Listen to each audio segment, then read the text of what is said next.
میں نے کہا کہ مجبوری اور بے وفائی میں فرق ہوتا ہے. ہم بہت ساری مجبوریوں کو بے وفائیوں کا نام دینے لگ گئے اور یہ فرق ہمارے صوفیاء بڑی وضاحت سے اس فرق کو بیان کرتے ہیں. امام شافعی رحمۃ اللہ تعالیٰ علیہ کے شاگرد ہیں امام احمد بن حنبل، اور امام احمد بن حنبل وہ عظیم ہستی ہیں. اللہ کے بندے کہتے ہیں جس بندے نے امام احمد بن حنبل سے پیار کیا وہ سمجھ لے اس نے رسول اللہ کی سنت سے پیار کیا. کیا بات تھی اس شخص کی. امام احمد بن حنبل ایک بڑی پروقار لیکن امام شافعی کے شاگرد تھے. امام احمد بن حنبل کی ایک بیٹی تھی. وہ کہتی میں نے اپنے ابا جی کو 2 ہی کام کرتے دیکھا، سارا دن رسول اللہ کا دین پڑھاتے اور ساری رات مصلی پہ بیٹھ کے اللہ کی یاد میں اور نبی پاک کے درود و سلام میں مشغول رہتے.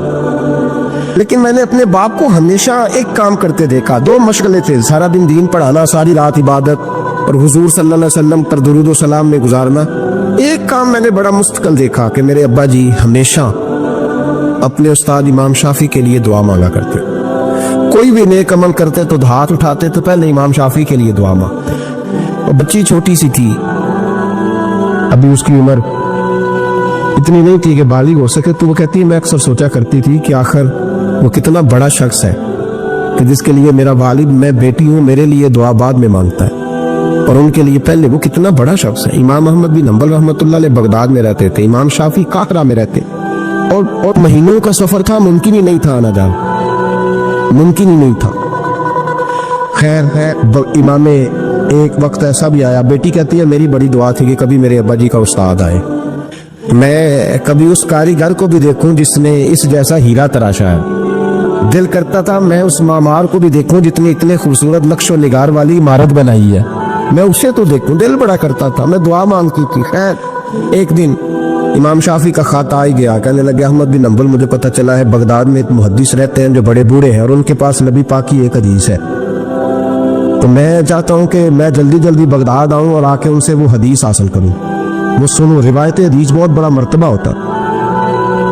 خط آ گیا تو امام احمد بن حنبل تو گویا بات ہی اور طرح کی ہو گئی نا، وہ تو مسئلہ ہی اور طرح کا ہو گیا نا. میں کو جیتے میرا دل بر سونا تے میں کیوں کر اس نو بھاواں ویڑے میرے وڑدا نہ ہی کئی لاکھ وسیلے پاواں. آج جب پتہ چلا نا تو حال بدل گیا. وہ تو وجد کرنے لگے امام احمد، بیٹی سے کہنے لگے بیٹی تیاری کر لیں، ہر چیز نہیں ہونی چاہیے، میں تیرے ساتھ لگتا ہوں، صفائیاں مل کے کریں، آج رانائیاں بکھریں. جب وہ آئے گا تو پھر دیکھے گی دنیا کہ کس طرح کسی نے کسی کی عقیدت کی ہے. امام کو خط ملا، ادھر سے امام احمد بن حنبل رحمۃ اللہ تعالیٰ علیہ تیاری کرنے لگے اور امام شافعی چلنے لگے. جب چلے تو مہینوں کا سفر طے کر کے پہنچے. بچی کہتی ہے میرے دل کے اندر بہت بڑا زاویہ تھا، بہت بڑا، بہت بڑے ہو گئے، کیا بات ہو. جب وہ تشریف لائے تو کہتی ہے میرے ابا جی جو تھے امام احمد بن حنبل رحمۃ اللہ علیہ وہ ایک چپاتی پوری نہیں کھایا کرتے تھے، آدھی روٹی ایک وقت میں ہوتی تھی اور زیادہ تر روزہ ہوتا تھا. فرماتی جب ان کے استاد آئے نا تو میں نے 8 روٹیاں پکا کے رکھی احتیاطاً، لیکن استاد صاحب ساری کھا گئے. میرا خیال تھا کہ وہ اگر آدھی کھاتے ہیں تو وہ آدھی سے آدھی کھاتے ہوں گے، وہ ساری روٹی کھا گئے. فرماتے ہیں حد ہو گئی، میرے دل میں خیال تھا کہ میرے ابا جی ساری رات بیدار رہتے ہیں تو ان کے استاد مغرب سے ہی مصلی پہ بیٹھ جائیں گے، ان سے بھی زیادہ پرہیزگار ہوں گے. لیکن میں نے عجیب منظر دیکھا کہ حضرت امام شافعی تشریف لائے، 8 روٹیاں کھائیں، عشاء کی نماز پڑھی اور لیٹ گئے. میرے ابا جی ساری رات نفل پڑھتے رہے، وہ ساری رات آرام کرتے رہے. میں نے تہجد کا پانی رکھ دیا تھا کہ سویرے اٹھیں گے امام شافعی تہجد میں تو وضو کریں گے، کہتے پانی بھی اسی طرح پڑا رہا، وہ کمبل میں رہے. فجر کا وقت ہوا تو امام احمد بن حنبل نے ان کے دروازے کے قریب ہو کے کہا حضرت جماعت کا وقت ہو گیا. کہتے بستر اتارا، وضو بھی نہیں کیا، مسجد چلے گئے، نماز پڑھ کے آ کے پھر لیٹ گئے. میرے ابا جی اشراق چاش تک پھر مصلی پہ بیٹھے رہے. کہتی ہے میں بڑی بدگمان ہوں. پھر میں نے 1 منٹ کے لیے اپنے آپ کو سمجھایا کہ تھکے ہوئے تھے اس لیے آج عبادت نہیں کی، کل کریں گے. لیکن اگلا دن آیا تو انہوں نے پھر اسی طرح کھایا، ساری رات پھر اسی طرح رہے. فرماتی ہیں بس وہ آہستہ آہستہ 3-4 دنوں میں میرے ذہن میں جو زاویہ تھا وہ سارا زمین بوس ہو. میں نے کہا نہیں، میرے ابا جی نے جس دور میں دیکھا تھا اس دور میں شاید حالات اور ہو، آج تو اور ہے. فرماتی ہے 4-5 دن کے بعد وہ رخصت ہونے لگے. پردے کے پیچھے میں سن رہی تھی. میرے والد کہنے لگے حضور وقت کیسا گزرا؟ کہنے لگے یار تجھے کیا بتاؤں، 2-3 مہینے رستے میں آیا ہوں تو بچ کے جان بچانے کے لیے 2-4 لقمے کھاتا رہا ہوں. پتہ نہیں لوگوں کا رزق کس طرح کا تھا. पता नहीं जानवर भी सही ज़िबा हुए थे कि नहीं हुए थे। जब तेरे दस्तरखान पे आया हूँ तो मैंने तुझे सेंचा है, सवारा है, मुझे पता है तू एक लुकमा भी हराम नहीं रख सकता, और मैंने तेरे लंगर से नूर निकलते देखा है। और ये वो वाला खाना है जो अंदर जाके बोझ नहीं बनता, नूर बनता है। इसलिए मैं तेरे रिस्क को नूर समझ के खाता रहा हूँ। जिंदगी भर कभी दो इकट्ठी नहीं खाई, पर यहाँ 8-8 रोटियां खाता रहा हूँ, यहाँ अपने घर में या तेरे घर। वरना रास्ते में तो मैं बड़ा परेशान था। और फरमाने लगे तुझे पता है कि मैं सारी रात क्या करता रहता था? कि हुजूर नहीं। फरमाने लगे जो तू इशा की नमाज में तिलावत करता था ना सूरतों की, मैं सारी रात बिस्तर में लेट के उनकी तफसीर करता रहता था। और मैंने एक एक आयत की 100 तफसीरें की है रात भर जाग के, 100। तूने देखा मैं बगैर वजू चला जाता था सवेरे? हुजूर हाँ। फरमाते इसलिए कि मेरा वजू टूटता ही नहीं था। मैं सारी रात तफसीरी नुक्ते बयान करता रहता था। बेटी कहती उन्होंने 2 जुमले कहे और मैं रोने लगी। मेरे वालिद आए, तुझे क्या हुआ? मैंने कहा अब्बा जी मैं क्या समझी थी और यहाँ निकल के आया। आप अगर सारी रात नफल पढ़ते हो तो अपनी जात के लिए, और इमाम शाफी सारी रात जाग के बातें याद करते हैं और फिर लोगों के सीनों में उतारते हैं, सिर्फ अपने लिए नहीं, ये तो रसूलुल्लाह की उम्मत के लिए जिंदा है। मैं क्या समझी थी बन ओ भाई। मैंने कहा मजबूरी और बेवफाई में फर्क होता है, जरा छिलका उतार के देख तो सही, तुझे पता तो चले अंदर हालात कच्चे हैं कि पक्के। एक बुजुर्ग थे शाह बकीउद्दीन इब्न मखलद, वो कहते हैं मुझे पता चला कि इस दौर में नबी करीम अलैहिस्सलाम की हदीस जो सबसे बेहतरीन पढ़ाते हैं वो इमाम अहमद बिन हंबल है। उनको हुजूर की हदीस से जो खास शगफ है वो किसी और को नहीं। कहते हैं मेरे दिल में लौ लग गई, हालांकि मैं अमीर घराने से था। मैं कश्ती में बैठा इमाम अहमद बिन हंबल के पास आने के लिए, रास्ते में तूफान आ गया, कश्ती हिचकोले खाने लगी। किसी तरीके से एक जजीरे के साथ जाके कश्ती लगी, टूट गई, बिखर गई। मैं जजीरे पे उतर गया, और भी कई लोग थे। 1 महीना वहां रहना पड़ा। बारिशें खत्म हुई, मौसम ठीक हुआ तो एक कश्ती दिखाई दी आती हुई। फरमाते कि वो उस कश्ती में मैं बैठा, दोबारा बगदाद गया। मुझे सफर तय करते 2.5 महीने गुजर गए। वो जजीरे पे महीना पत्ते खा के भी गुजारा करना पड़ा। निकला था इल्म हासिल करने। जब बगदाद शरीफ पहुंचा, लोगों से पूछा इमाम अहमद बिन हंबल का मदरसा कहाँ? उन्होंने कहा वो मदरसा तो बंद हो गया, वक्त का बादशाह मुखालिफ हो गया, मस्जिद मदरसा सील कर दिया। इमाम साहब कहाँ हैं? का घर के अंदर कैद हैं। उनके घर को सब जेल बना दिया, चारों जानिब पुलिस खड़ी, और वैसे भी बगदाद में कर्फ्यू, हर चौक चौराहे में पुलिस वाले खड़े हैं। शाह बकीउद्दीन कहते इतना कुछ सुनने के बावजूद भी मेरा जज्बा ठंडा नहीं हुआ। वो महीने में सफर की सोबतें, वो सुना था कि आस्ताना यार दूर है पर हमने भी ठान ली थी कि जाना। वो सुना था कि आस्ताना यार दूर है पर हमने ये ठान ली थी कि जाना जरूर है। कहते पहुंच गए। अब पता चला कि कर्फ्यू है, सड़कों पे पुलिस खड़ी है, गलियों में चौकों चौराहों में पहरे हैं। इमाम साहब तक तो जा कोई नहीं सकता। कहते मैंने एक शख्स की मिन्नत की, मैंने कहा किसी तरीके गाड़ी बता। कहने लगा मैं इशारा भी नहीं कर सकता, सख्त हालात हैं। वो कोई तरीका। मैंने जब ज्यादा तड़प के कहा तो वो शख्स कहने लगा मैं उनके घर के करीब तुझे ले जाऊंगा, गुजरते वक्त सिर्फ आंख का इशारा करूंगा। कहते मैंने कहा ये भी ठीक है।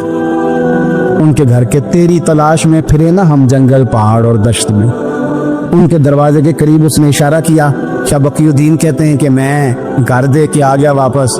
अब मैं सोचने लगा कि कैसे इमाम साहब तक पहुंचना है। बड़ी तजवीज़ें सोची, बड़ी तजवीज़ें, काम वाला बन जाऊं, फेरी लगाने लग जाऊं। फिर सोचा कि अगर मैं कुछ बेचूंगा रेडी पे रख के तो कोई खरीदने निकलेगा, कोई नहीं निकलेगा, किस तरह करूं, क्या करूं। बड़ी सोचें, बिल आखिर मैंने तय किया, अल्लाह अकबर। मैंने ना कपड़े फाड़ लिए, इमामा उतार दिया। फरमाते हैं कि एक प्याला मिट्टी का खरीद के गले में रस्सी से बांध लिया और इमाम अहमद बिन हंबल की 3 गलियों पीछे मैंने दरवाजा दरवाजा सदा लगानी शुरू की। फकीर हूं, अल्लाह के नाम पे लेने आया हूं। कहते एक एक दिनार मांगते मांगते मांगते मांगते आजम यार मनौन दिखाता रसा की पेश बटाए। कहते हैं मांगते मांगते ना मैं इमाम अहमद बिन हंबल के दरवाजे तक आया। अमीर घर का बच्चा था, बड़े पैसे जेब में होते। इमाम के दरवाजे पे सदा लगाई, कोई है अल्लाह के नाम पे देने वाला? कहते हैं नूर भरा दरवाजा खुला।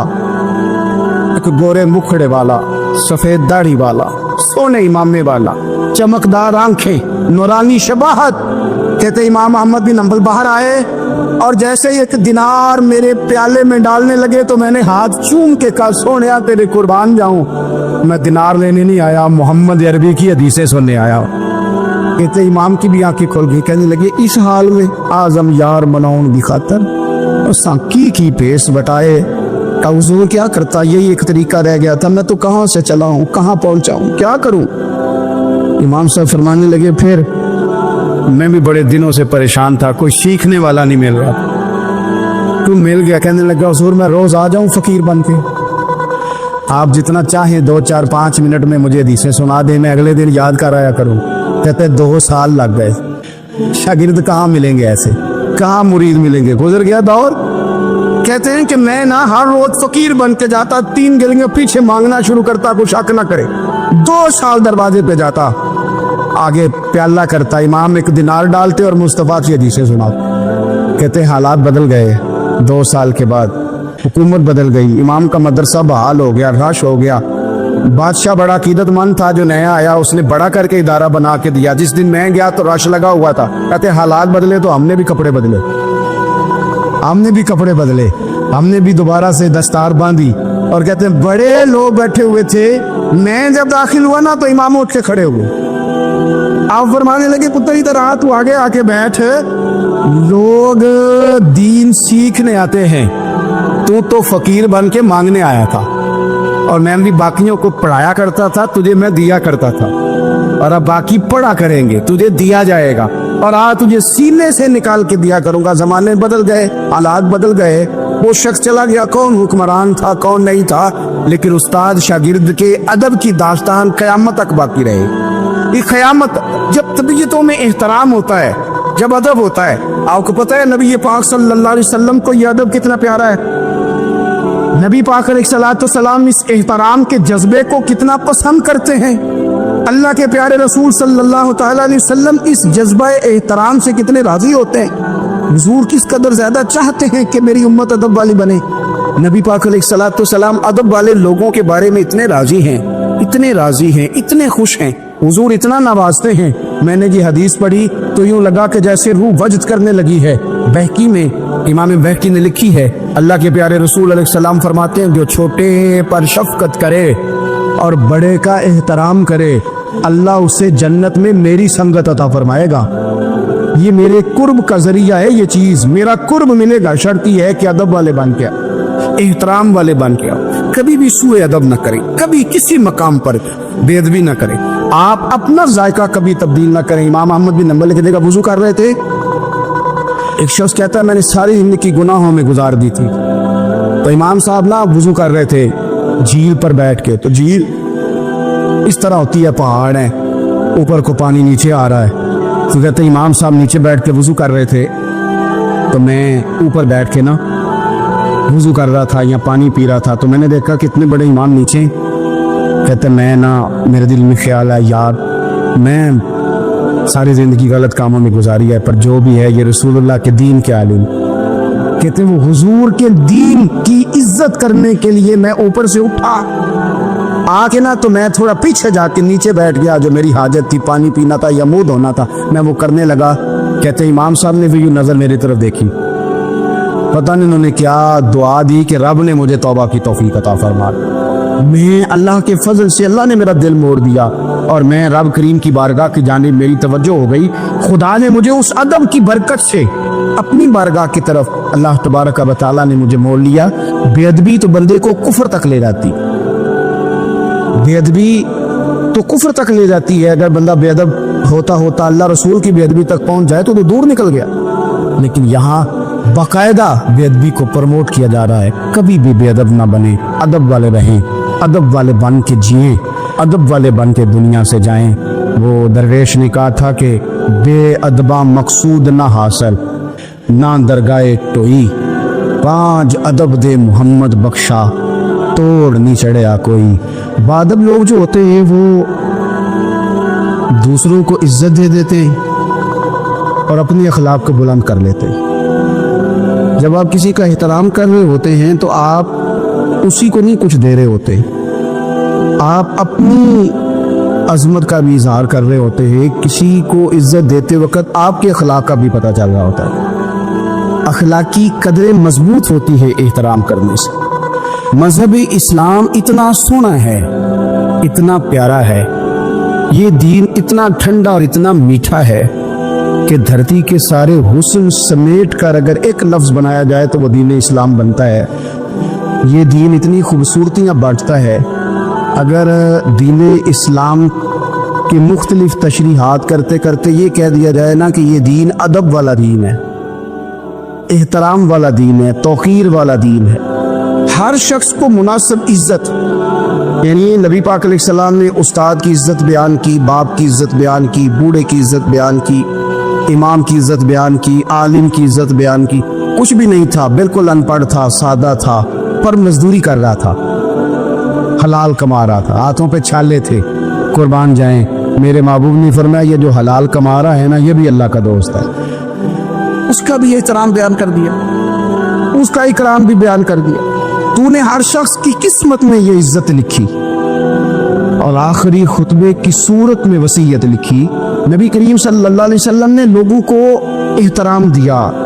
اللہ کے محبوب علیہ الصلوۃ والسلام، آپ دیکھیے حضور نے اس عورت کی بھی فضیلت بیان کی جس کے گھر کے اندر اولاد پیدا ہوتی ہے، اور اس کی بھی فضیلت بیان کی کہ جس گھر کے اندر اولاد پیدا ہوتی ہے پر جلدی چلی جاتی ہے، انتقال ہو جاتا ہے کسی بچے کا خدا نخواستہ، اس کی بھی فضیلت بیان کی۔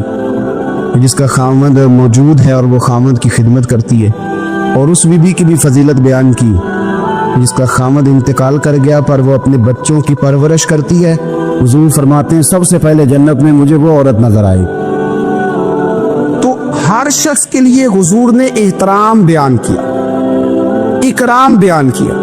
ہم نے چونکہ بدگمانیاں پیدا کرنی شروع کر لی ہے، تو معاشرے کے اندر بسنے والے لوگوں کے بارے میں ہمارے دلوں میں مختلف وسوسے آ جاتے ہیں، مختلف وسوسے۔ کسی بھی شعبے کے کسی بھی آدمی کے بارے میں کوئی 2 4 5 باتیں اپنے ذہن میں اکٹھی کر کے، یا کانوں میں کسی نے وہ بات ڈال دی تو ہم ذہن بنا لیتے ہیں کہ یہ گاڑیاں چلانے والے تو بندے ٹھیک ہی نہیں ہوتے، یہ جناب پولیس کے محکمے کے لوگ تو درست ہوتے نہیں، فلانے محکمے کے لوگ تو ہوتے ہی خراب ہے، ذہن بن جاتا ہے۔ پھر آہستہ آہستہ ادب انسان کے دل سے رخصت ہوتا ہے۔ ہمیں دین نے ادب سکھایا، احترام سکھایا۔ میرے رسول کریم علیہ الصلوۃ والسلام کی وہ ذات بابرکات ہے، ہمیشہ یہ ہوتا تھا کہ چھوٹے بڑوں کا ادب سکھاتے تھے، پر یہ واحد دربار مصطفیٰ ہے کہ جس کے آداب خود رب کریم نے بیان فرمائے۔ فرمایا یا ایھا الذین آمنوا لا ترفعوا اصواتکم فوق صوت النبی۔ آپ کبھی آیت کے انداز پر غور کرے، کہا اے ایمان والو تمہاری آوازیں میرے نبی کریم علیہ السلام کی آواز سے اونچی نہیں ہونی چاہیے۔ بندے کی آواز کا کوئی والیوم ہوتا ہے کہ اب 3 پہ آواز ہے؟ ٹیپ ریکارڈر کا تو والیوم ہوتا ہے نا، کہ 1 پہ ہے، 2 پہ ہے، 6 پہ ہے، تو آواز کا والیوم ہوتا ہے کہ یہ کتنے پہ ہے۔ آواز تولی جا سکتی ہے کہ میری آواز کا وزن اس وقت 1.5 پاؤ ہے، آدھا کلو ہے، 5 چٹانک ہے، کوئی ہوتا ہے وزن؟ لیکن ہمیں بتایا گیا کہ بالکل وزن نہیں ہوتا، تولی نہیں جا سکتی، ماپی نہیں جا سکتی، پرکھی نہیں جا سکتی، لیکن جب تم نے دروازہ رسول پہ آنا ہے تو پھر آواز کو بھی تول کے آنا ہے، پھر لفظوں کو پرکھ کے آنا ہے، پھر جملے مرتب کر کے آنا، پھر ترتیب لگا کے آنا ہے، پھر تم نے وہاں سوچ سمجھ کے بات کرنا۔ ایک روایت میری نظر سے گزری، پر کیا ہی انداز ہے، امام زرقانی نے لکھی۔ ایک صحابی ہے حضرت ابو قرصافہ رضی اللہ تعالیٰ عنہ، حضرت ابو قرصافہ رضی اللہ تعالیٰ عنہ فرماتے ہیں میں چھوٹا تھا، میری اماں اور میری خالہ مجھے ساتھ لے گئی۔ میں نے کہا کہاں جانا ہے؟ کہنے لگے آؤ نبی پاک کا کلمہ پڑھنے جانا ہے۔ پڑھیے درود شریف صلی اللہ، سارے پڑھیے، پھر پڑھیے ایک دفعہ صلی اللہ تعالیٰ علیہ۔ حضور کا ذکر ہو تو فوراً درود پڑھنا چاہیے۔ نبی کریم علیہ السلام کی بارگاہ میں نا میری خالہ اور میری اماں دونوں مجھے ساتھ لے گئی کلمہ پڑھنے۔ کہتے ہیں جب ہم حضور کی بارگاہ میں پہنچے، کلمہ پڑھا، واپس آئے تو میری اماں اور میری خالہ آپس میں بات کرنے لگی۔ میری خالہ کہنے لگی تو نے دیکھا ہے ان کا بولنا کتنا مزیدار تھا؟ میری خالہ کہنے لگی تو نے تو وہ دیکھا ہے، لیکن وہ جو غلام آیا تھا اس کے ساتھ ان کا رویہ کتنا پیارا تھا۔ تو نے دیکھا جب وہ کھانا کھا رہے تھے تو پہلا خیال انہوں نے ہمارا کیا۔ بار بار وہ ان کا ذکر کرتی، کہتے آپس میں حضور کی شانیں بیان کرتی، میری اماں بھی میری خالہ بھی बिलाखिर बात लंबी हो गई तो मेरी अम्मा बोली, कहने लगी बस कर, हम कितनी अजमतें बयान करेंगे, मुझे तो 3 बातें समझ में आई हैं। कितनी? 3 बातें मुझे समझ में आई है। कहा वो क्या? तो कहने लगी मा राई ना मिसला हाजुर राजुली अक्सा ना वजहन वला अलका सौबन वला अलबना कलामन। कहने लगी मुझे तो 3 बातें समझ में आई है कि ना इतना खूबसूरत चेहरे वाला कोई शख्स देखा है, और ना इतने साफ कपड़ों वाला को देखा है, और ना ही इतनी मीठी बोली बोलने वाला कोई देखा है। तीनों बातों की कमाल है। ज़ाहिरी हुस्न भी कमाल, कपड़ों की सफाई भी कमाल, और रसूल पाक का बोलना भी कमाल, लबो लहजे में मिठास भी, खूबसूरती वाली। ये असल हुस्न है कि ज़ाहिरन भी इंसान बड़ा मुनज़्ज़ा हो, बातिनन भी बड़ा साफ सुथरा हो। मेरे रसूल पाक अलैहिस्सलाम का तरीका मुबारक पता क्या था? हुज़ूर सल्लल्लाहु ताला अलैहि वसल्लम जब मस्जिद में नमाज पढ़ लेते तो हज़रत जईफा रदी अल्लाह ताला अन्हु फरमाते, बुखारी की हदीस है, फरमाते मैं मदीना शरीफ में आया तो हुजूर नमाज पढ़ लेते तो सहाबा नबी पाक के पास आते और हुजूर का दस्ते मुबारक पकड़ के पहले चूमते फिर चेहरों पे मलते, पहले चूमते फिर चेहरों पर। नबी पाक के सहाबा हुजूर के कदम भी चूमा करते, कदमों में झुका करते थे। ये तो भाई उस वक्त पता चलता है जब किसी से प्यार हो जाता है, जब किसी बंदे से। मैं अक्सर मिसाल दिया करता हूँ अक्सर कि किसी का बच्चा पेशाब करे तो कह आती है, उल्टी आती है, लेकिन अपना बच्चा बालों में भी कर देता है, फिर कोई कह नहीं आती, चूंकि अपना है ना, प्यार हो गया है ना। अब वो कैफियत जब किसी से मोहब्बत हो जाती है ना तो कुछ चीजें सिर्फ समझने की नहीं, कुछ चीजें ऐसी होती हैं जो महसूस करने वाली होती। उसने कहा था इश्क एक ढोंग है, मैंने कहा तुझे इश्क हो खुदा करे, फिर कोई तुझे उससे जुदा करे, तू उसे तस्बीहों पे पढ़ा करे, तू उसी का नाम जपा करे, तू गली गली फिरा करे, फिर मैं कहूँ कि इश्क एक ढोंग है और तू नहीं कहा करे, फिर मैं कहूँ कि इश्क एक ढोंग है और तू, उसने कहा था इश्क एक ढोंग है तो मैंने कहा तुझे इश्क हो खुदा करे। भाई याद रखो, जब इंसान को मोहब्बत होती है तो फिर उसके अंदाज बदल जाते हैं, उसके तौर तरीके तब्दील हो जाते हैं। वो मैं अक्सर एक बात कहा करता हूँ, मैं कहता हूँ बच्चा बाहर से बर्गर खा के आ जाता है रात को, अम्मा कहती बेटा रोटी खा लो, कल तो सबको भी पकाई, मैं नहीं खानी, हालांकि बर्गर है खा आया है, दूर से खा आया है, तो अम्मा उसको कहती है फिर मैं सवैया ना बना दूं थोड़ी सी अपने बेटे को, फटाफट चावल ना तुझे उबाल दूं, साथ में बारीक दाल बना देती, कहता नहीं मेरी मर्जी का पकाते नहीं, मैंने नहीं खाना। ऐसे अब अब्बा जो है ना, अब्बा वो अम्मा को समझा रहा, कहता छठ पर आप भूख लगेगी थी आप ही खा लेगा, थोड़ा एडी टेंशन है, एवं पे तेन सतादा है। अम्मा क्या कहती है? कहती नहीं मुझे नींद नहीं आ रही, खाएगा तो सुकून आएगा। अब उसको आप लाखों दलीलें दे कि सियाना बयाना है, बच्चा नहीं है, 22 साल का है, 24 साल का, छोड़ तू क्या कर रही है, लेकिन अम्मा को कोई समझा सकता? क्यों नहीं समझा सकता कि उसे अपने बेटे से प्यार बढ़ा। वो क्या करे, वो मजबूर है, उसके दिल की कैफियत इस तरह की है कि कोई दुनिया की ताकत उसे समझा सकती, सवाल ही नहीं पैदा होता कोई उसे समझा सके। ये मुमकिन कैसे हो कैसे सकता है? ये मोहब्बत है। मेरे रसूल पाक अलैहिस्सलाम के सहाबी हजरत जहीफा फरमाते, मैं हुजूर की बारगाह में आया तो सहाबा क्या करते, नबी पाक का दस्ते मुबारक पकड़ते, पहले चूमते फिर चेहरे पे मलते, बुखारी है। फरमाते मैंने कहा ये क्या कर रहे हैं, फिर अचानक मेरा भी दिल किया जरा करके तो देखो, कुछ चीजें चखने पर पता लगता है कितनी मजेदार है। कहते मैं भी करीब गया, हुजूर के दस्ते मुबारक में मैंने हाथ डाला, फरमाते हाथ पकड़ा ही था कि नबी पाक का हाथ बर्फ से भी ज्यादा ठंडा। फरमाते फिर मैंने पकड़ के चेहरे पे मला तो कस्तूरी से ज्यादा खुशबू आ रही थी दस्ते मुबारक। फरमाते अब मेरा छोड़ने को दिल ही नहीं कर रहा था, अब मेरी तबीयत नहीं मान रही थी। मेरे नबी करीम अलैहिस्सलाम अल्लाह की दलील है, हर पाकीज़गी, हर हुस्न, हर कैफ अल्लाह ने अपने रसूल को अता फरमाया। दुनिया की जितनी गलाजतें थीं, जब कोई हुजूर के करीब जाता था तो सारी गलाजतें दूर हो जाती। कमा अरसलना फीकुम रसूलन मिनकुम यतलू अलैकुम आयातिना व युज़क्कीकुम। अल्लाह फरमाते मेरे महबूब तुम पर मेरी आयतें पढ़ेंगे और तुम्हें पाक फरमा देगा, तुम्हारी सारी नापाकियां नबी पाक दूर कर दे, हर गलाजत तुमसे दूर हट जाए। एक सहाबी है हजरत शैबा बिन उस्मान रदी अल्लाह ताला अन्हु, वो कहते हैं मेरे वालिद को और मेरे चचा को मुसलमानों ने उहुद में कत्ल कर दिया। मेरे दिल में बड़ा गुस्सा था, बड़ा जलाल था कि कभी मुझे मौका मिले तो मैं बदला लूंगा। कहते फतेह मक्का के बाद नबी पाक अलैहिस्सलाम हवाज़न की जंग के लिए निकले, मुझे पता चला हुजूर जा रहे हैं तो मेरे अंदर शोले भड़क रहे थे इंतकाम के। रोज मैं मंसूबा बंदी करता, प्लानिंग करता कि किसी तरीके से मैं उन तक पहुंचूंगा और बदला लूंगा। कहते नबी करीम अलैहिस्सलातु सलाम ना हवाज़न के लिए पहुंच चुके थे। फरमाते मैं भी जंग में जाके शरीक हो गया और मैंने तरीका इस तरह का इख्तियार किया कि किसी तरीके में हुजूर तक पहुंच जाऊं। समझ आ रही है मेरी बात की? नबी करीम अलैहिस्सलाम तक किसी तरीके पहुंच जाऊं। फरमाते लड़ते लड़ते, लड़ाई के 2 तरीके होते थे, कभी तो ऐसे होता था कि एक एक दो दो आदमी मिलके आपस में लड़ते थे, फिर गुमसान का रन पड़ता था, गंभीर हो जाती थी जंग, समझ नहीं आती थी तीर कहाँ से आया, नेज़ा कहाँ से आया। फरमाते जब गुमसान का रन पड़ा ना, मुझे मौका मिल गया, मैं हुजूर के करीब पहुंच गया। हज़रत शहबा बिन उस्मान रज़ी अल्लाह तआला अन्हु कहते जब मैं पहुंच गया तो मैंने ना देखा कि अब हुजूर के करीब करीब लोग नहीं हैं।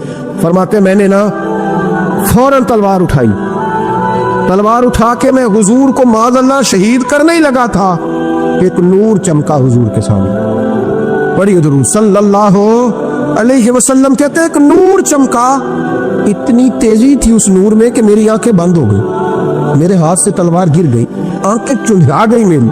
फरमाते तलवार मेरे हाथ से छूट गई। अब जब वो रोशनी खत्म हुई ना तो मैंने देखा नबी पाक सामने खड़े मुस्कुरा रहे हैं। आपने मैंने कर दी, आपने सुन ली, जरा देखो तो सही, जो तलवार लहराए उसे देख के भी कभी को मुस्कुराया, जो जिसने तलवार ही लहरा दी, जो शहीद करने ही लगा था, पहुंच गया था। लेकिन ये इखलाक मेरे रसूल पाक का सल्लल्लाहु आला हज़रत फाज़िल बरेलवी का एक शेर मैंने पढ़ा।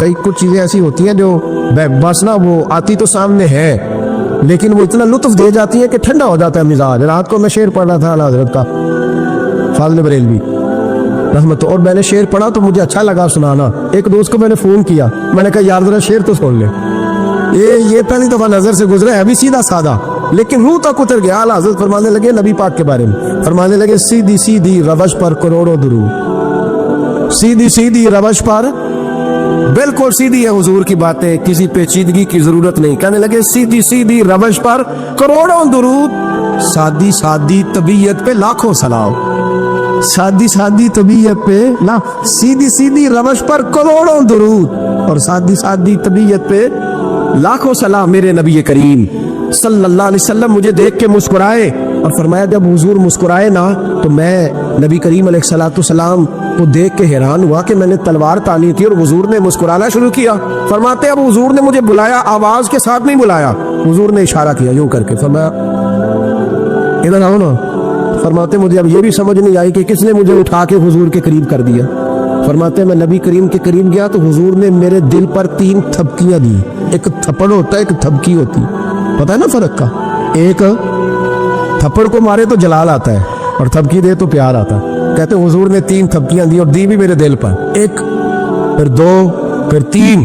कहते पहली थपकी दी तो मेरे अंदर से कुफर निकल गई, दूसरी थपकी दी तो मेरे अंदर ईमान दाखिल हो गया, और तीसरी थपकी जब नबी पाक अलैहिस्सलाम ने दी तो मुझे हर चीज से बढ़कर रसूलुल्लाह से प्यार हो गया, मोहब्बत हो गई नबी करीम से। अब फरमाते अब हुजूर ने ना फौरन मेरे हाथ में तलवार थमाई, फरमाया पहले तू हमारे खिलाफ लड़ रहा था, तलवार पकड़, अब हमारी तरफ से लड़, तलवार पकड़ और लड़। आप फरमाते मैं इतना लड़ा कि जो हुजूर का दुश्मन सामने आता मैं गला काट देता, जो आता मैं उसके टुकड़े कर देता। फरमाते पहले मैं बाप का बदला लेने आया था और अब मेरा ये हाल है कि अगर मेरा बाप भी सामने आएगा तो मैं उसका भी गला काट दूंगा, लेकिन हुजूर के करीब किसी को जाने नहीं दूंगा। हज़रत शहबा बिन उस्मान कहते हैं जंग खत्म हो गई, हुजूर खैमे में गए, मैं भी गया। अब नबी पाक लोगों से बातें कर रहे हैं, हुजूर लोगों से बातें कर रहे हैं, मैं एक कोने में बैठा सोच रहा हूँ कि मैं तो बदला लेने आया था, ये मेरे साथ हुआ क्या? हुजूर लोगों से बातें करते जा रहे हैं, मैं सोचता जा रहा हूँ कि मैं तो इंतकाम लेने आया, ये क्या मामला हुआ? कहते महबूब ने अचानक मेरी तरफ नजर उठाई और फरमाने लगे शहबा एक इरादा तूने किया था जो गलत था और एक इरादा मेरे रब ने किया है और तेरे ऊपर फजल फरमा दिया है। फरमाते हुजूर ने अब मुझसे फरमाया कोई ख्वाहिश हो तो बताओ, मांग लो, कुछ मांगना है तो।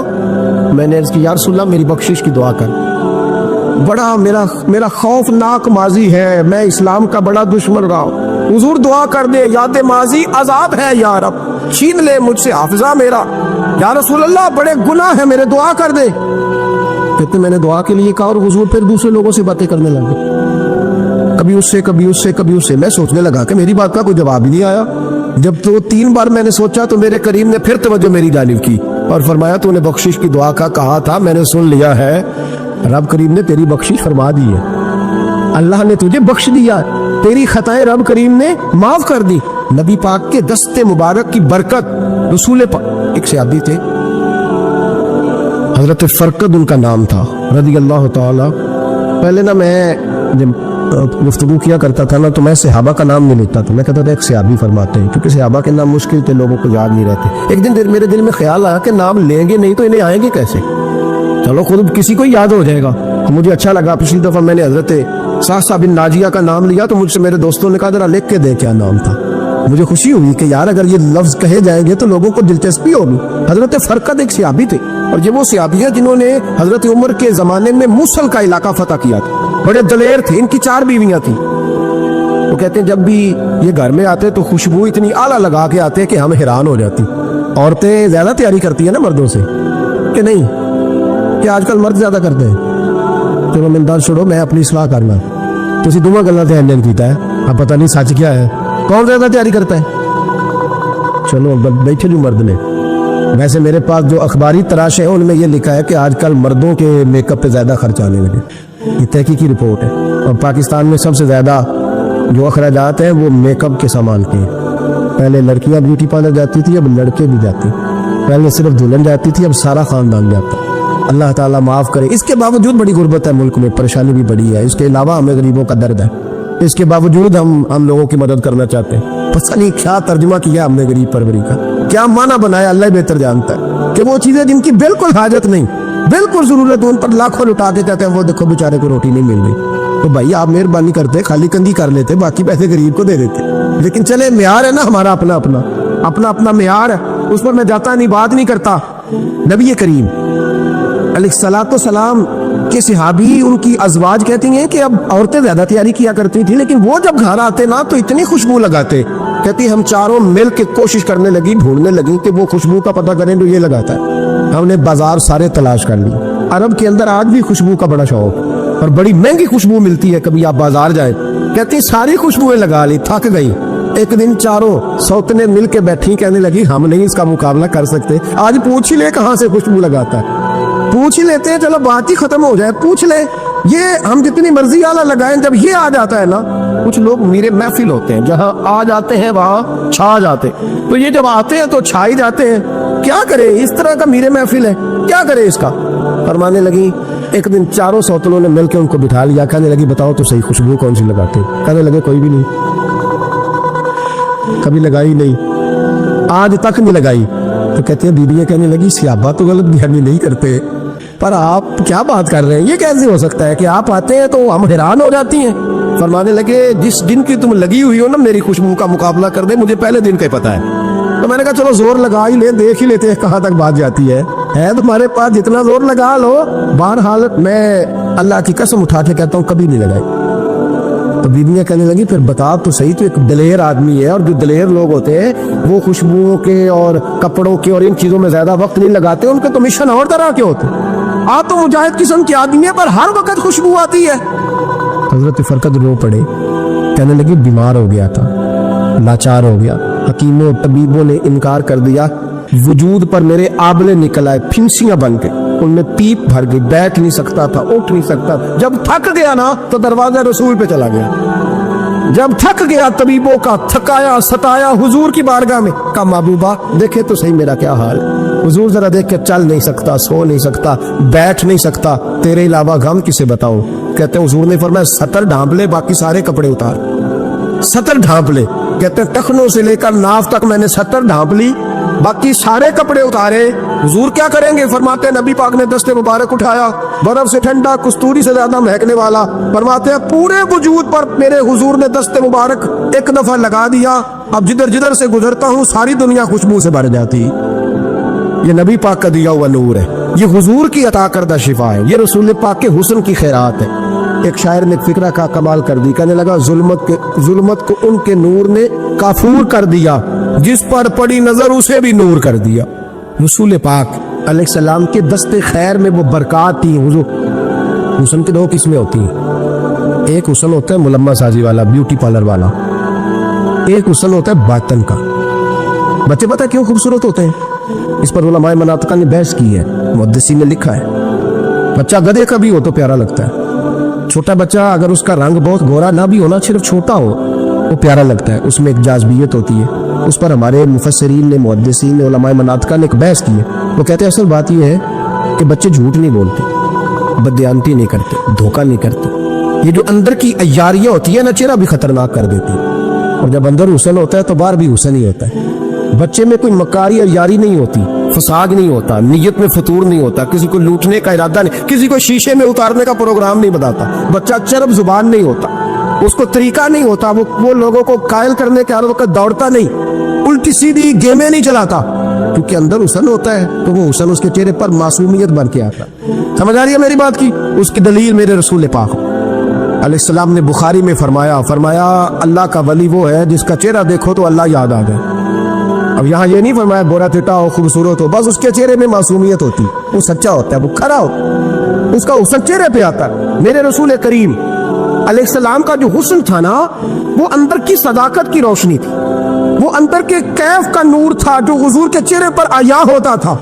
इसलिए नबी पाक का चेहरा जो था वो आंखें चुदियाता नहीं था, बल्कि आंखों को अच्छा लगता था। शाह अब्दुल रहीम साहब मुहद्दिस दिल्वी शाह वलीउल्लाह साहब के वालिद हैं, और हमारे बर्रे सगीर पाको हिंद में जितने भी मसालक है ये सारे शाह वलीउल्लाह साहब के शागिर्द बनते। वो कहते हैं मेरे अब्बा जी ने ख्वाब देखा और ख्वाब में उन्हें रसूलुल्लाह का दीदार नसीब हुआ। तो नबी करीम अलैहिस्सलाम की बारगाह में शाह वलीउल्लाह साहब के अब्बा जी कहने लगे हुजूर एक बात बड़ी अड़ गई है मेरे दिल में, बड़ी, तो किताबों से जवाब नहीं मिला, आज रब करीम ने मौका दिया है उस सवाल का जवाब।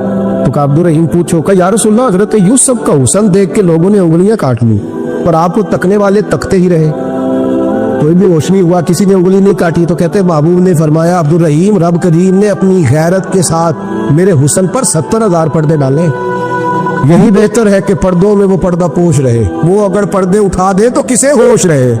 फरमाया 70,000 पर्दों में छुपा हुआ हुस्न है, वरना किसी की ताकत थी कोई बात कर सकता, जुर्रत थी किसी शख्स की। मेरे हबीब पाक सैयद आलम हजरत अब्दुल्ला इब्ने सलाम रदी अल्लाह ताला अन्हु अहले यहूद के बड़े आलिम थे। फरमाते हैं मैं तौरात ज़बूर इंजील का जानने वाला था।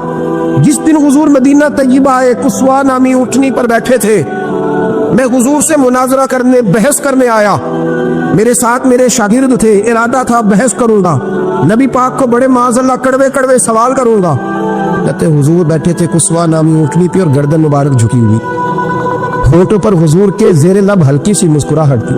नबी पाक थोड़ा बोलते थे पर जितना बोलते थे वो दिलों में उतरता जाता। फरमाते मैं जब गया ना मेरे शागिर्द साथ थे, मुनाजरा करने गया, मुनाजरा शागिर्द साथ थे। फरमाते मैं बड़े सवालात तैयार करके गया पर हुजूर घोड़े पे बैठे थे। दो बातें मैंने सुनी, हुजूर ने फरमाया रिश्तेदारों से अच्छा सलूक करो, अपने गुलामों का ख्याल करो। कहते वो शागिर्द मुझे धक्के देने लगे, कहने लगे चलो उस्ताद जी आगे हो, करो सवाल, चलो ना आगे बढ़ो ना आगे। ये कई दफा नारे लगाने वाले भी मरवा देते हैं ना, चलो ना चलो आगे, चलो बढ़ो आगे, करो बात, आओ ना।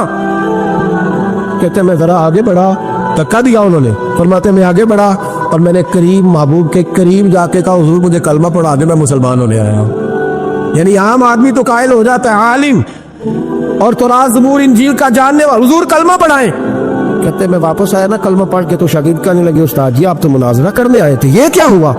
तो ये लफ्ज़ हज़रत अब्दुल्ला इब्ने सलाम के, फरमाने लगे तुमने नबी पाक का चेहरा नहीं देखा, उनकी आंखों की रोशनी नहीं देखी, तुमने चेहरे की मासूमियत नहीं देखी, लबो लहजे का वकार नहीं देखा। कितने दिनों के थके मांदे आज वो मदीने पहुंचे पर उनके लबो लहजे में कोई उकताहट, कोई थकावट, कोई लफ्जों में झोल तुमने देखा है? फरमाने लगे जिसका इस तरह का चेहरा होता है वो झूठा नहीं सच्चा हुआ करता है। मेरे नबी पाक अलैहिस्सलातु सलाम के गुलाम हज़रत तारिक बिन अब्दुल्ला रज़ी अल्लाह ताला अन्हु फरमाते कलमा पढ़ने से पहले एक दफ़ा हमारा सारा कबीला तिजारत के लिए निकला था, और उस वक्त मंजर ये होता था कि हम अपनी औरतों को भी साथ ले जाते थे। 6-6 महीने सफ़र करना होता था, ऊँट घोड़े हम बेचा करते थे, औरतें भी साथ रहती, खाते भी पकाते भी। कहते एक सफ़र से हम वापस आ रहे थे तो मदीने के बाहर सहरा में हमने पड़ाव किया, अकेले रसूल पाक सल्लल्लाहु, फिर एक दफ़ा पढ़िएगा, एक दफा फिर कहिएगा सल्लल्लाहु ताला अलैहि वसल्लम। कहते नबी पाक तने तन्हा अकेले, हुजूर ना सैर करते करते करते करते हमारे काफले के पास से गुजरे, खैमे लगे थे, पड़ाव किया, महबूब तशरीफ ले आए। कहते हुजूर सैयद आलम सल्लल्लाहु ताला अलैहि वसल्लम तशरीफ लाए। कोई कबीले में से काफले में से हुजूर को जानता नहीं था। एक सुर्ख रंग का ऊंट था हमारे सरदार का जो बिकने से रह गया था, बड़ा खूबसूरत। कहते नबी पाक को पसंद आ गया। हुजूर पूछने लगे तुम कौन हो? काजी मुसाफिर है। कहाँ से आए हो? फलां जगह से आए हैं। किस लिए आए हो? हम तिजारत की गर्ज से निकले। ऊँट बेचोगे? बेचना है। कितने का सौदा तय हुआ? उसने कहा इतने लेने, हुजूर ने कहा इतने देने। अब बात तय हो गई। कहते हैं लगाम हुजूर ने पकड़ी और फरमाने लगे वो सामने मेरा शहर है जिसका नाम मदीना, वो मेरा शहर है। मैं अभी मदीने जाता हूँ, अपने गुलाम को बेचता हूँ और तुम्हें आके ना कीमत दे जाता है। महबूब घोड़े की लगाम था, ऊंट की लगाम था में, नकेल था में, ऊंट था सुर्ख रंग का। हुजूर लेके जब निकले ना, थोड़ा सा चंद कदम आगे गए तो उनमें से एक शख्स बोला, कहने लगा सरदार आप सियाने लोग हैं, समझदार है। उस शख्स का नाम पूछा आपने, कबीला पूछा है, एड्रेस का पता है कहाँ रहता है, इतना कीमती ऊंट दे दिया। तो सरदार भी कहने लगा, सारे कहने लगे यार उनकी बातों में इतनी लज्जत थी, उनके गुफ्तार और रफ्तार इतनी भावकार थी, मजेदार थी कि होश ही कोई नहीं रहा। भाई हम पुराने ताजर हैं, कभी इस तरह का सौदा किया ही नहीं जिस तरह का आज हो गया। ओहो वाकई कुछ नहीं याद रहा, कोई समझ नहीं आई। वो अभी नजर आ रहे, एक आदमी दौड़ के जाओ, दौड़ के और जा करके ना उनसे कहो, बड़ी जायज बात है, वो नाराज भी नहीं होंगे। उनसे एक शख्स कहो कि भाई ऊँट ले जाओ, पैसे ले आना और अपना माल ले जाना, दौड़ के जाओ। एक शख्स दौड़ने लगा तो सरदार की बीवी खैमे के अंदर थी, पर्दे के पीछे से बोली, कहने लगी खबरदार कोई पीछे ना जाए, अगर पैसे मिल गए तो ठीक है, ना मिले तो मैं दे दूंगी, कोई पीछे ना, कोई ना जाए पीछे। सरदार कहने लगा तू जानती है, कहने लगी नहीं। का गारंटी क्यों दे रही है? तो कहने लगी तुमने उनका चेहरा नहीं देखा, तुम तो सौदे कर रहे थे, मैं पर्दे के पीछे से देख रही थी। पीर मेहर अली शाह साहब को किसी ने कहा था नबी पाक का हुलिया बयान करे, बताएं हुजूर के कान मुबारक कैसे थे, आंखें कैसी थी, नाक मुबारक कैसी थी, बीनी मुबारक कैसी थी। तो पीर मेहर अली शाह साहब कहने लगे कोई मिसल नहीं ढोलन दी, कहने लगे मुझसे नहीं बयान होता हुजूर का हुलिया, कोई मिसल नहीं ढोलन दी, तू चुप कर मेहरे अली, इथे जा नहीं बोलन दी, बस कर, तू बयान कर सकता है, इतनी ताकत। आला हजरत ने कहा लम जाती नजीर कफी नाजरिन मिसले तू नशुद पैदा जाना। का हुजूर मिसाल तो तब आपकी बनेगी ना, कोई आपकी तरह का पैदा तो होगा, तभी मिसाल बनेगी, तो जब हुआ ही नहीं तो मिसाल कैसे बनेगी? कहने लगी कोई ना जाए, ना पैसे आए तो मैं दे दूंगी, मैं तो पर्दे के पीछे से देख रही थी, उनके चेहरे का वकार देखा, उनकी आंखों की रोशनी देखी, उनके लफ्जों का हुस्न देखा। तुम 50 बातें करते थे, वो एक जवाब देते और गिने चुने लफ्ज बोलते थे, उनकी सादगी का वकार देखा। जाने दो, ना पैसे आए तो मैं दूंगी। कहते हुजूर गए, थोड़ी देर के बाद एक काले रंग का हबशी गुलाम आया, पैसे भी पकड़े और अपनी चादर में ना खजूरें बांध के तो पीछे डाली हुई है, और देहाती लोग पीछे नहीं डाल लेते, खजूरें डाल के पीछे। कहते वो आए और उनके आने का अंदाज भी बड़ा निराला था। कहते वो झूमते झूमते अल्लाह का जिक्र करते, अल्लाह समद करते पहुंच गए और आगे कहने लगे तुमसे मेरे नबी ने ऊंट खरीदा, तुमसे? कहा हमसे खरीदा है। कहने लगे ये तुम्हारे पैसे, और फिर चादर खोल के सहरा पे बिछा दी। कहने लगे ये तुम्हारे पैसे और खजूरें खाओ, मेरे नबी ने तोहफा भेजा है, खाओ हुजूर ने तोहफा भेजा है। तो वो सरदार की बीवी ओठ हटा के कहने लगी वो काले रंग के हबशी गुलाम, इन्हें खजूरें खिला और मुझे उस इज्जत वाली माँ का नाम बता जिसके घर में ऐसा लाल पैदा हुआ, इन्हें खजूरें खिला, और मुझे उस अजमत वाले बाप का नाम बता जिसके घर में ऐसा फूल खिला है, वो कबीला तो बता तो सही, वो कौन थे? 2 घड़ियां रुके हैं पर खुशबू फैल गई है, रंग ही बदल गया, तार कोई मिसल ना ढोलन दी, तू चुप कर मेहरे अली, इथे जा नहीं बोलन दी। हज़रत आरिफ बिन अब्दुल्ला कहते हैं जनाब बिलाल फरमाने लगे वही तो अल्लाह के आखिरी रसूल है, वही तो खातमुल मुरसलीन है, वही तो है जिन्हें अल्लाह ने सारी इंसानियत के लिए नमूना अमल बनाया। कहते हम ऊंट बेचने गए थे पर सारे का सारा कबीला ही मुसलमान हो गया। नबी पाकी हुजूर के ज़ाहिरी हुस्न के तज़किरे हमारी औलादों को आने चाहिए।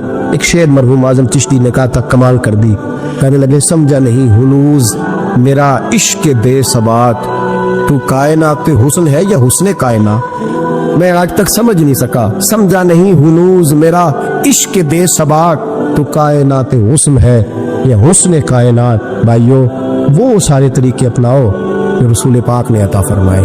हुस्न भी नबी पाक के तरीकों में है, पाकीज़गी भी नबी पाक के तरीकों में है, बका भी हुजूर के। और जो चाहता है ना दुनिया में सबसे खूबसूरत बन जाए, नजर आए और उसकी खुशबू से लोगों के दिल ठंडे हो, वही तरीका अपनाए जो मेरे नबी ने अता किया है। आखिर दावाना अनिल हम्दुलिल्लाहि रब्बिल आलमीन।